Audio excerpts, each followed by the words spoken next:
بسم اللہ الرحمن الرحیم۔ ایک شخص کو سزائے موت ہو گئی۔ اس سے پوچھا گیا کہ اس کی زندگی کی آخری آرزو کیا ہے۔ اس نے کہا، میں بادشاہ وقت ہارون رشید سے ملنا چاہتا ہوں۔ اس کی آرزو پوری کی گئی۔ جب وہ دربار میں داخل ہوا تو اس نے بلند آواز میں کہا، السلام علیکم۔ بادشاہ سلامت تخت پر بیٹھے تھے۔ بادشاہ نے جواب دیا، وعلیکم السلام۔ بادشاہ نے کہا، ہاں بتاؤ کیا کہنا چاہتے ہو؟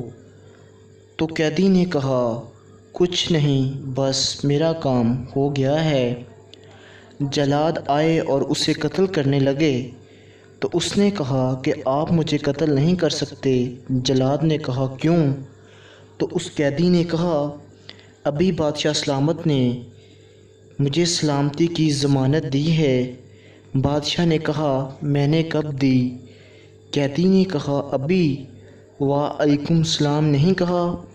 بادشاہ مسکرا پڑا اور کہا، اسے آزاد کر دو، اور جب ہم السلام علیکم کہتے ہیں تو ہم ضمانت دے رہے ہوتے ہیں کہ تیرا مال، جان، عزت سب مجھ سے محفوظ ہیں۔ ہم ایک دوسرے کو سلام تو کرتے ہیں، ہاتھ بھی ملاتے ہیں اور گلے بھی ملتے ہیں، لیکن ایک دوسرے کی جڑیں بھی کاٹتے ہیں۔ ایسا کیسے ہو سکتا ہے؟ سوچئے گا ضرور، اور اگر آپ کو ویڈیو اچھی لگی ہے تو کمنٹ میں ضرور بتائیے گا۔